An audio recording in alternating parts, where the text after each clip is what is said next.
Verse 16. I will pray the Father, He will give you another Comforter, that He may abide with you forever. Even the Spirit of truth, whom the world cannot receive, because it seeth Him not, neither knoweth Him, but you know Him, for He dwelleth with you. That means, and He shall be in you. He means to say, you know who I'm talking about, because you've seen Him in operation through me, Jesus says. But guess what? In what's going to take place after my redemptive work, you're not just going to know Him because He's with you. He shall be in you.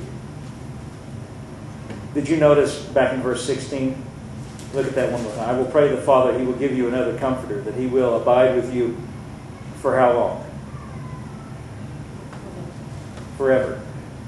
How long is that? More than 2 weeks, anyway. In other words, He's not going to jump up and leave just because you make a mistake. You know, I've talked to people who thought that. Well, I started off good. I was doing pretty well, but then I made a mistake. I did something wrong. I said something wrong. You know, guess what? You know, the chances are that's going to be true.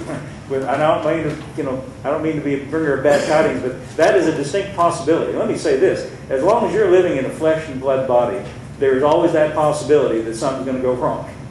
But the good news is, Jesus is not going to leave you. The Holy Spirit's not going to leave you just because something goes wrong. In fact, that's when you need Him the most. When something goes wrong, when you do something wrong, that's when you need a Comforter the most. And guess what? If you're aware of that, you'll be aware of the fact that He's on board to comfort you, to help you. Not to throw you overboard, but to be there with you. He will abide with you forever.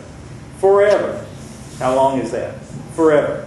He will abide with you forever. Those are good words if you think about it. Now, look at verse 18 along the same lines. He shall be in you. Verse 18 says, I will not leave you comfortless. I will come to you. I will not leave you comfortless. The word comfortless there means as orphans. In other words, Jesus says, I'm not going to go away, folks, and leave you as orphans. In other words, you're not just going to be here in this world trying to make your own way, trying to figure it out for yourself. I'm not going to leave you that way.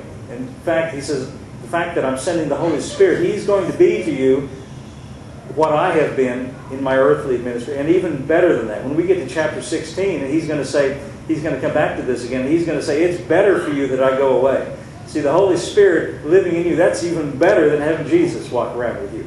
I've had people say this to me, oh, I wish I was alive back in the days of the apostles, walking around with Jesus. And then I wouldn't have any problems. I could just, ask Jesus, and He could just help me. Listen, Jesus said it's better for you now because you've got the Holy Spirit living inside. You don't have to go find Jesus. Where is He at today? You've got the Spirit of Christ on board in you, in the Holy Spirit.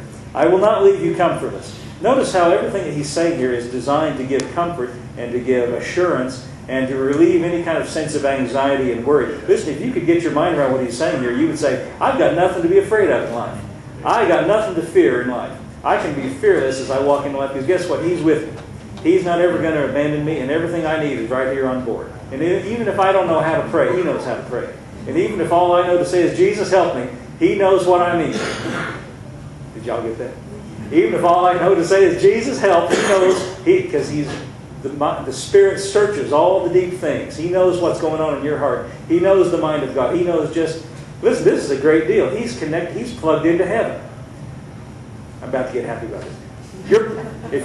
You're plugged into heaven today. And can I tell you the reason that Christians go to heaven when they die is because they're already plugged into heaven right now. If you've ever heard stories, and Helen loaned me a book one time. What was that called again? 30 Minutes in Heaven or something like that? 90 days, 90 minutes in heaven. See, that's why I asked first. Because I couldn't remember it. 90 minutes, yeah. Short period of time. And in that story, if I remember right, the man who told the story, was he a Baptist minister? Was that right? He was a minister. Some kind of minister. He's driving down the road and he had a head-on collision. He didn't see it coming. He said, I didn't experience any pain. All I knew was all of a sudden I'm in heaven. And what happened was another minister came down the road and got there before the ambulance got there, and he got out and found this man and knew him and started praying for him. And then the paramedics we were talking about before got there and said, listen, forget it, he's dead. And the guy said, oh, I can't, he's my friend. He just stayed there and prayed with him, though he seemed to be dead. And after a while he began to revive. And he came back and he remembered that experience. But see, here's the point. His testimony was that I was just driving down the road and all of a sudden I'm in heaven. You know why? Because he's already plugged into heaven. To be absent from the body is present with the Lord. The reason believers go to heaven is because you're already plugged in. And your connection is the Holy Spirit that Jesus sent to us to be our comforter and our counselor and our guide. Listen, we've got nothing to be worried about. You've got nothing to be afraid. You've got the counselor on board. And maybe you don't know up here everything, but he knows down here everything. You know, just give him a chance, and he'll lead you and guide you into everything that you need. Okay, I think that's all I want to say today. Everybody stand up. Jesus!